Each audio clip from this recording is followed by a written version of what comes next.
नमस्कार, अनादि टीवी देख रहे हैं आप। मैं हूं आपके साथ ऋषिका गुप्ता। चलिए अब आपको सीधे लिए चलते हैं प्रधानमंत्री नरेंद्र मोदी के मन की बात कार्यक्रम में। मेरे प्यारे देशवासियों, नमस्कार। मन की बात में आप सबका स्वागत है। अगर आप मुझसे पूछें कि मेरे जीवन के सबसे यादगार पल क्या रहे, तो कितने ही वाक्य याद आते हैं। लेकिन इसमें भी एक पल ऐसा है जो बहुत खास है। वो पल था जब पिछले साल 15 नवंबर को मैं भगवान बिरसा मुंडा की जन्म जयंती पर उनकी जन्मस्थली झारखंड के उलिहातू गांव गया था। इस यात्रा का मुझ पर बहुत बड़ा प्रभाव पड़ा। मैं देश का पहला प्रधानमंत्री हूं जिसे इस पवित्र भूमि की मिट्टी को अपने मस्तक से लगाने का सौभाग्य मिला। उस क्षण मुझे न सिर्फ स्वतंत्रता संग्राम की शक्ति महसूस हुई, बल्कि इस धरती की शक्ति से जुड़ने का भी अवसर मिला। मुझे एहसास हुआ कि कैसे एक संकल्प को पूरा करने का साहस देश के करोड़ों लोगों का भाग्य बदल सकता है। साथियों, भारत में हर युग में कुछ चुनौतियां आई और हर युग में ऐसे असाधारण भारतवासी जन्मे जिन्होंने इन चुनौतियों का सामना किया। आज की मन की बात में मैं साहस और दूरदृष्टि रखने वाले ऐसे ही दो महानायकों की चर्चा करूंगा। इनकी 150वीं जन्म जयंती को देश ने मनाने का निश्चय किया है। 31 अक्टूबर से सरदार पटेल का 150वीं जन्म जयंती का वर्ष शुरू होगा। इसके बाद 15 नवंबर से भगवान बिरसा मुंडा का 150वां जन्म जयंती वर्ष शुरू होगा।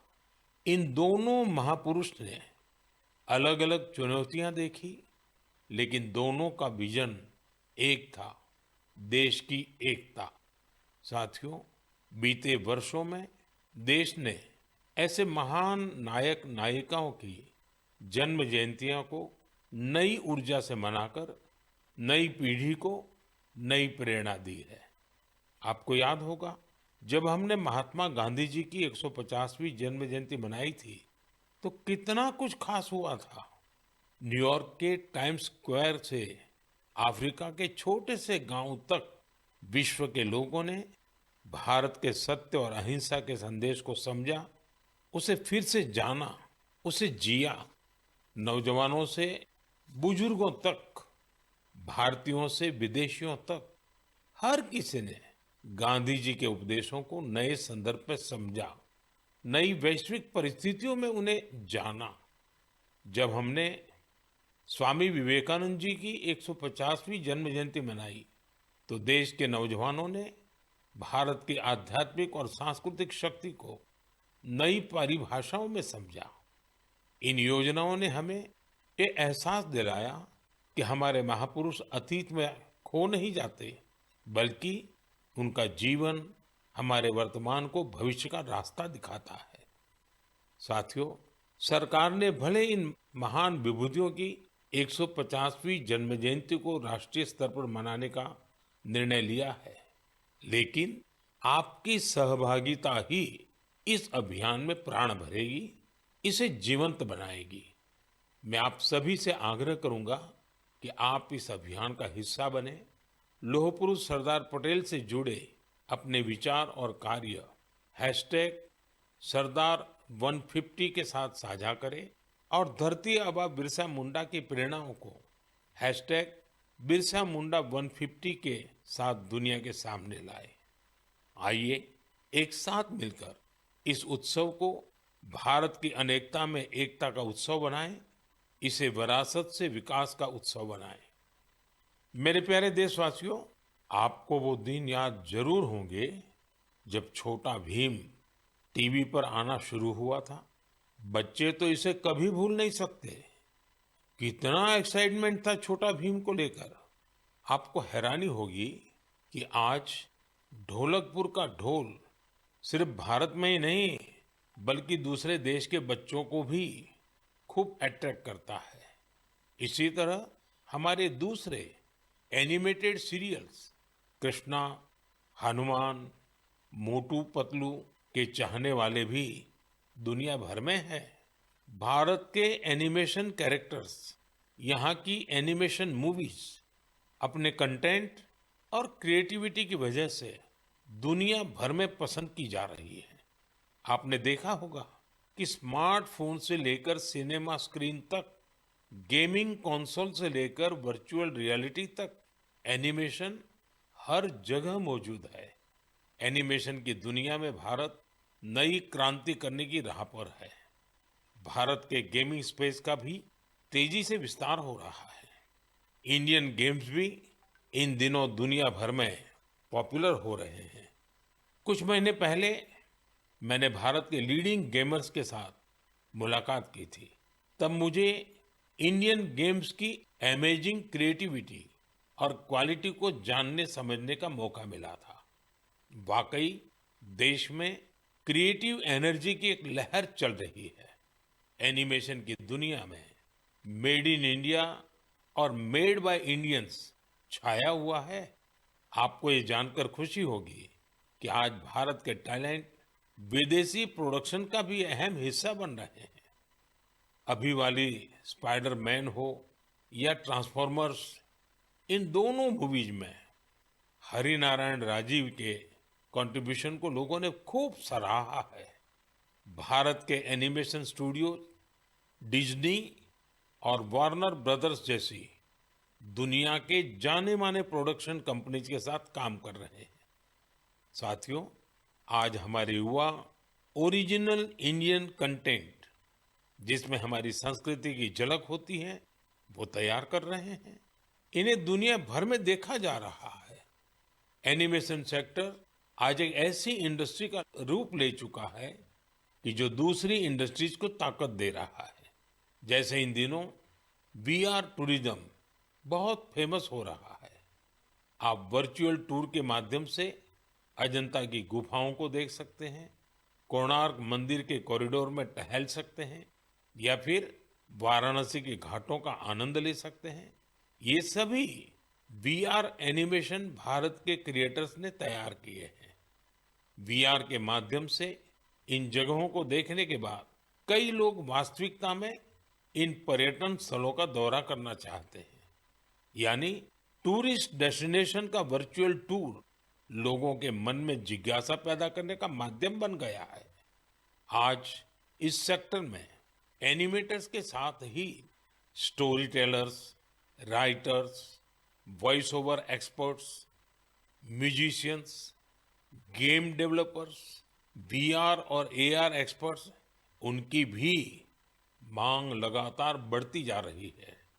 इसलिए मैं भारत के युवाओं से कहूंगा, अपनी क्रिएटिविटी को विस्तार दे। क्या पता दुनिया का अगला सुपरहिट एनिमेशन आपके कंप्यूटर से निकले। अगला वायरल गेम आपका क्रिएशन हो सकता है। एजुकेशनल एनिमेशंस में आपका इनोवेशन बड़ी सफलता हासिल कर सकता है। इसी 28 अक्टूबर को यानी कल वर्ल्ड एनिमेशन डे भी मनाया जाएगा। आइए हम भारत को ग्लोबल एनिमेशन पावर हाउस बनाने का संकल्प लें। मेरे प्यारे देशवासियों, स्वामी विवेकानंद ने एक बार सफलता का मंत्र दिया था। उनका मंत्र था, कोई एक आइडिया लीजिए, उस एक आइडिया को अपनी जिंदगी बनाइए, उसे सोचिए, उसका सपना देखिए, उसे जीना शुरू करिए। आज आत्मनिर्भर भारत अभियान भी सफलता के इसी मंत्र पर चल रहा है। ये अभियान हमारी सामूहिक चेतना का हिस्सा बन गया है, लगातार पग पग पर हमारी प्रेरणा बन गया है। आत्मनिर्भरता हमारी पॉलिसी ही नहीं, हमारा पैशन बन गया है। बहुत साल नहीं हुए, सिर्फ 10 साल पहले की बात है। तब अगर कोई कहता था कि किसी कॉम्प्लेक्स टेक्नोलॉजी को भारत में विकसित करना है, तो कई लोगों को विश्वास नहीं होता था, तो कई उपहास उड़ाते थे। लेकिन आज वही लोग देश की सफलता को देखकर अचंभे में रहते हैं। आत्मनिर्भर हो रहा भारत हर सेक्टर में कमाल कर रहा है। आप सोचिए, एक जमाने में मोबाइल फोन इंपोर्ट करने वाला भारत आज दुनिया का दूसरा सबसे बड़ा मैन्युफैक्चरर बन गया है। कभी दुनिया में सबसे ज्यादा डिफेंस इक्विपमेंट खरीदने वाला भारत आज 85 देशों को एक्सपोर्ट भी कर रहा है। स्पेस टेक्नोलॉजी में भारत आज चंद्रमा के साउथ पोल पर पहुंचने वाला पहला देश बना है। और एक बात तो मुझे सबसे ज्यादा अच्छी लगती है, वो ये है कि आत्मनिर्भरता का ये अभियान अब सिर्फ सरकारी अभियान नहीं है। अब आत्मनिर्भर भारत अभियान एक जन अभियान बन रहा है। हर क्षेत्र में उपलब्धियां हासिल कर रहे हैं।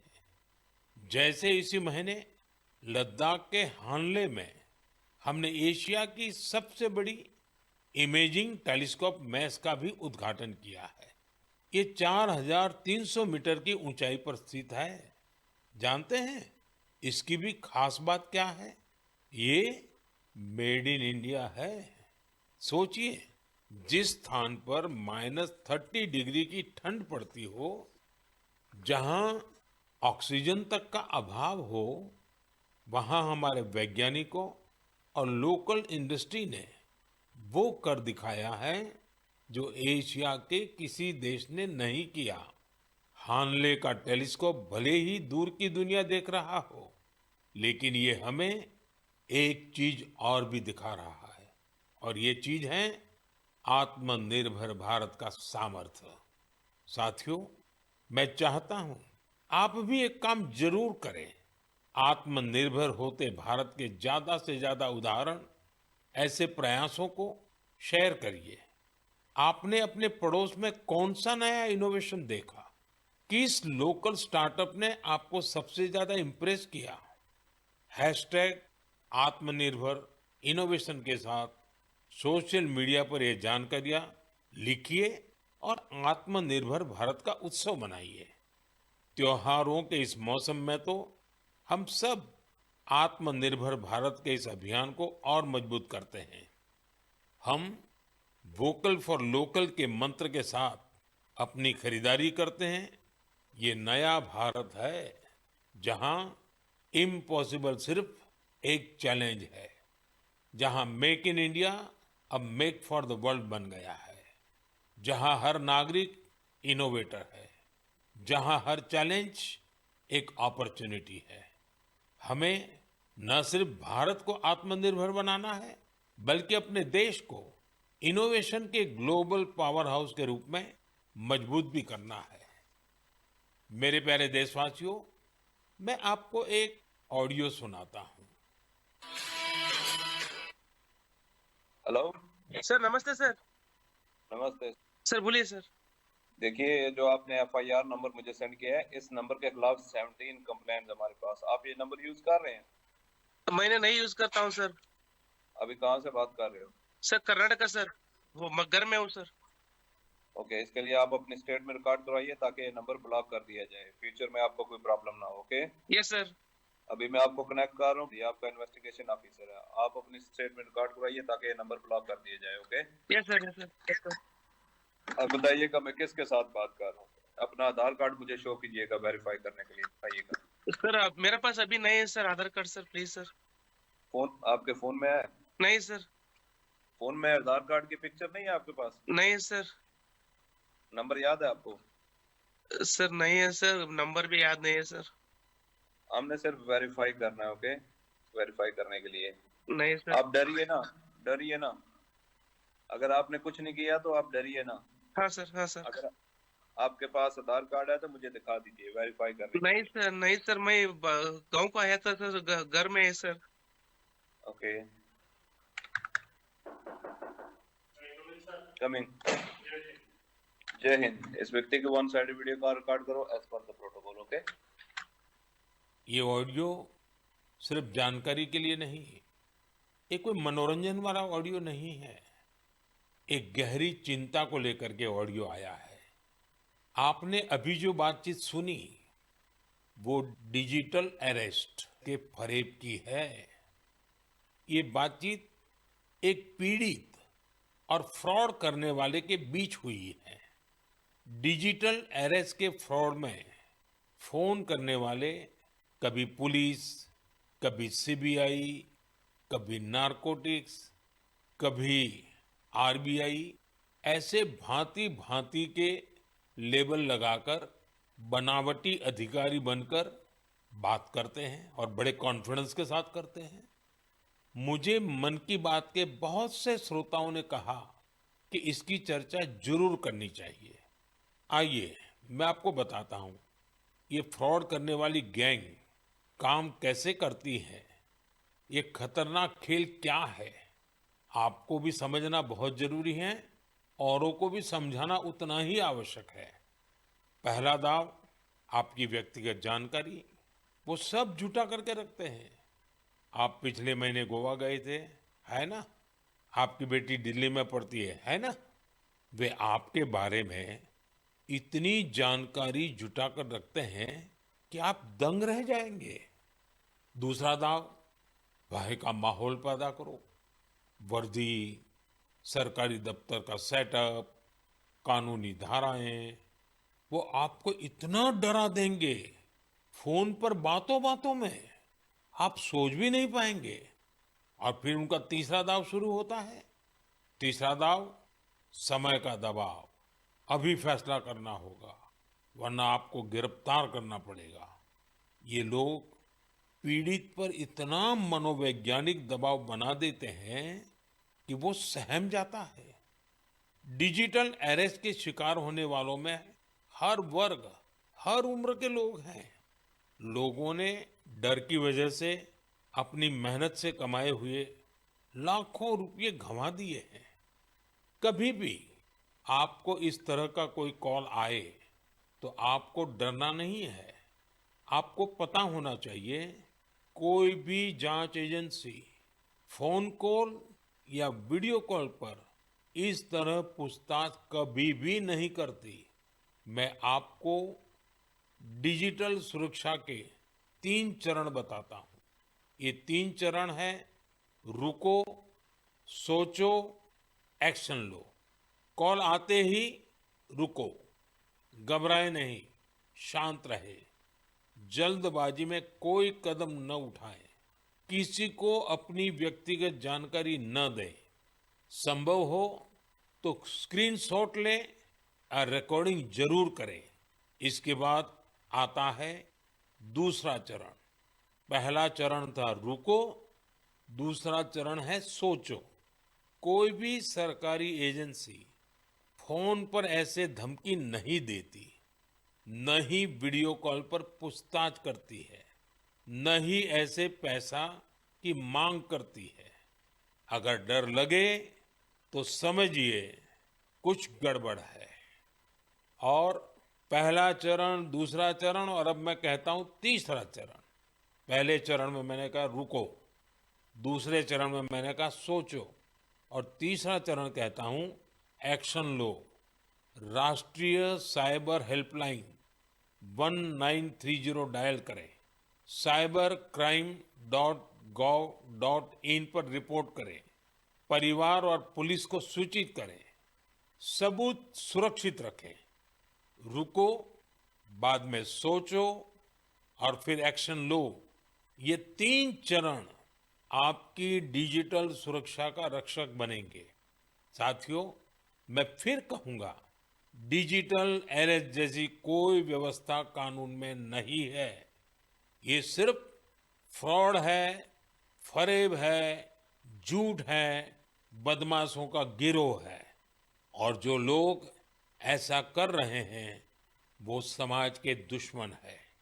डिजिटल अरेस्ट के नाम पर जो फरेब चल रहा है उससे निपटने के लिए तमाम जांच एजेंसियां राज्य सरकारों के साथ मिलकर काम कर रही है।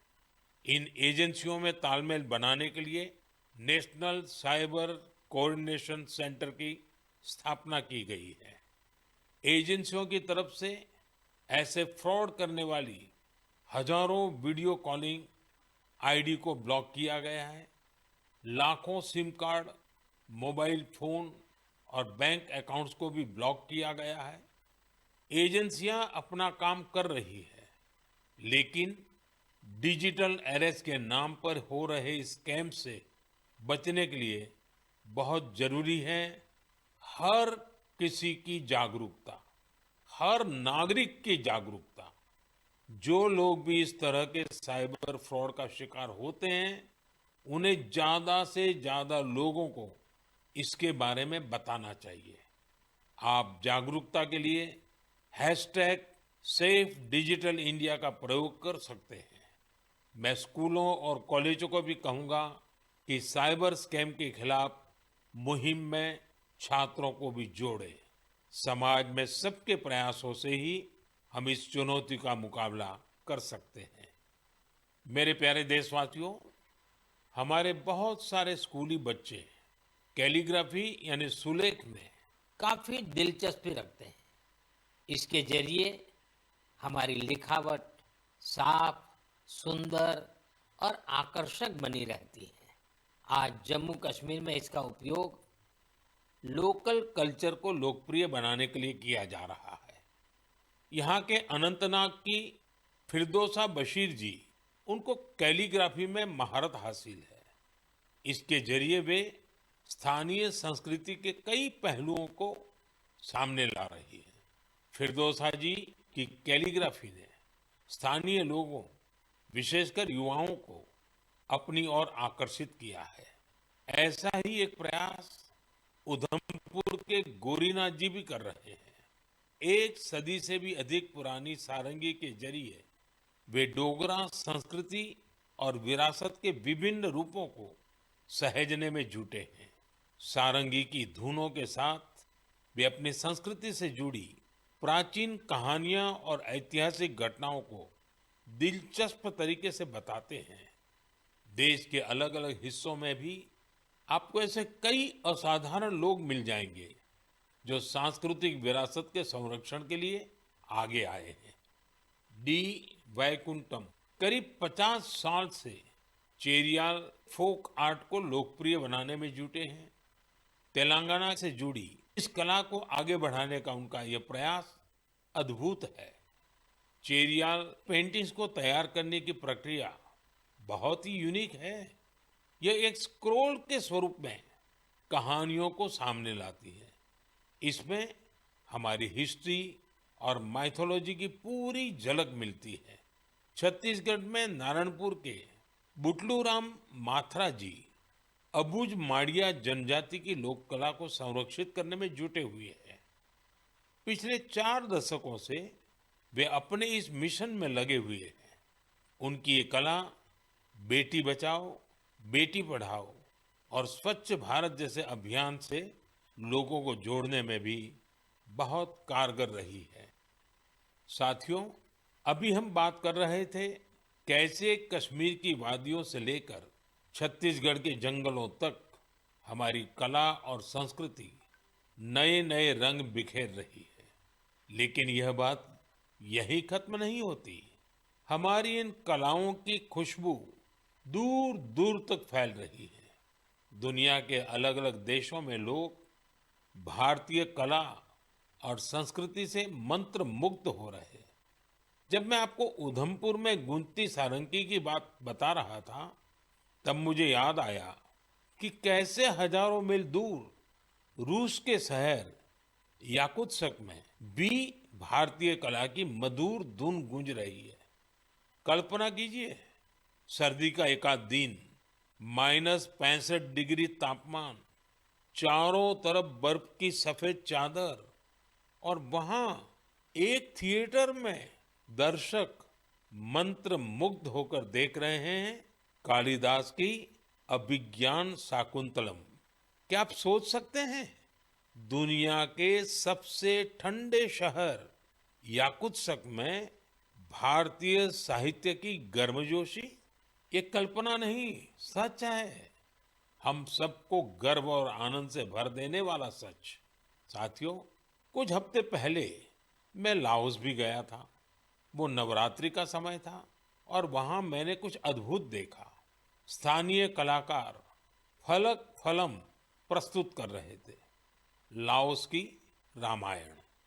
उनकी आंखों में वही भक्ति, उनके स्वर में वही समर्पण जो रामायण के प्रति हमारे मन में है। इसी तरह कुवैत में श्री अब्दुल्ला अल बारून ने रामायण और महाभारत का अरबी में अनुवाद किया है। यह कार्य मात्र अनुवाद नहीं, बल्कि दो महान संस्कृतियों के बीच एक सेतु है। उनका यह प्रयास अरब जगत में भारतीय साहित्य की नई समझ विकसित कर रहा है।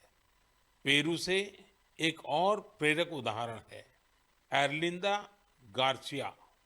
वहां के युवाओं को भारतनाट्यम सिखा रही है और मारिया वाल्देस ओडिसी नृत्य का प्रशिक्षण दे रही है।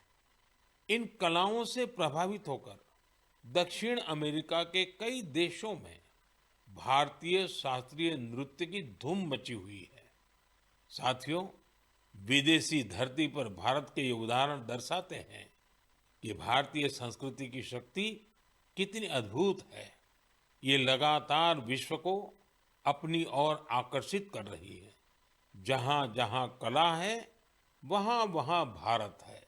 जहां जहां संस्कृति है, वहां वहां भारत है। आज दुनिया भर के लोग भारत को जानना चाहते हैं, भारत के लोगों को जानना चाहते हैं। इसलिए आप सभी से एक अनुरोध भी है, अपने आसपास ऐसी सांस्कृतिक पहल को #कल्चरल ब्रिजेज के साथ साझा कीजिए। मन की बात में हम ऐसे उदाहरण पर आगे भी चर्चा करेंगे। मेरे प्यारे देशवासियों, देश के बड़े हिस्से में ठंड का मौसम शुरू हो गया है, लेकिन फिटनेस का पैशन, फिट इंडिया की स्पिरिट, इसे किसी भी मौसम से फर्क नहीं पड़ता। जिसे फिट रहने की आदत होती है, वो सर्दी, गर्मी, बरसात कुछ भी नहीं देखता।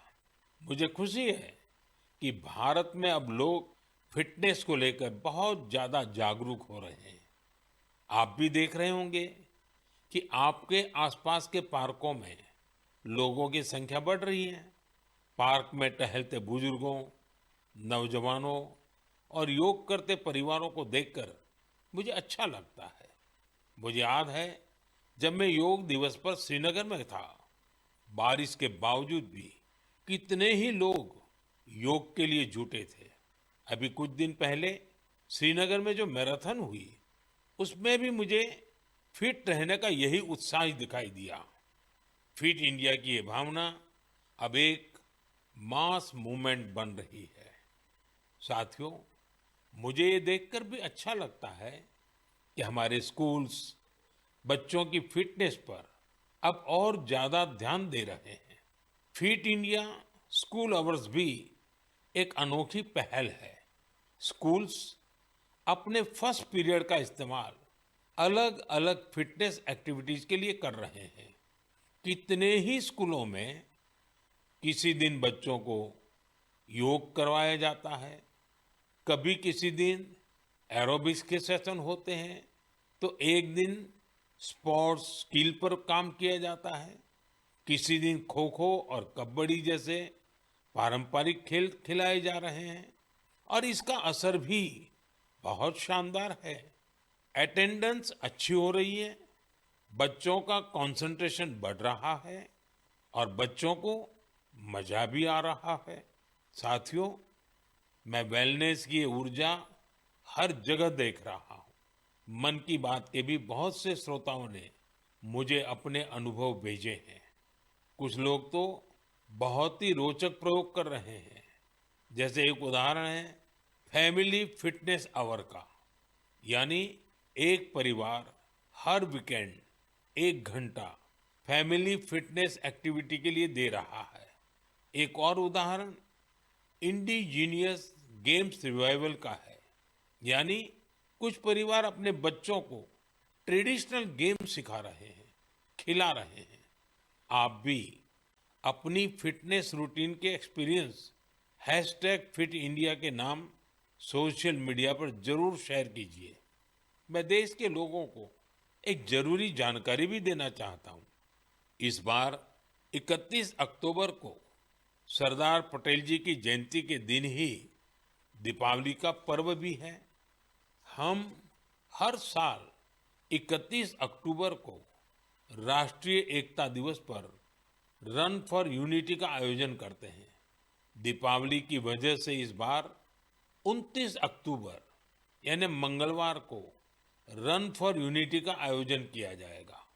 मेरा आग्रह है ज्यादा से ज्यादा संख्या में इसमें हिस्सा लीजिए। देश की एकता के मंत्र के साथ ही फिटनेस के मंत्र को भी हर तरफ फैलाइए।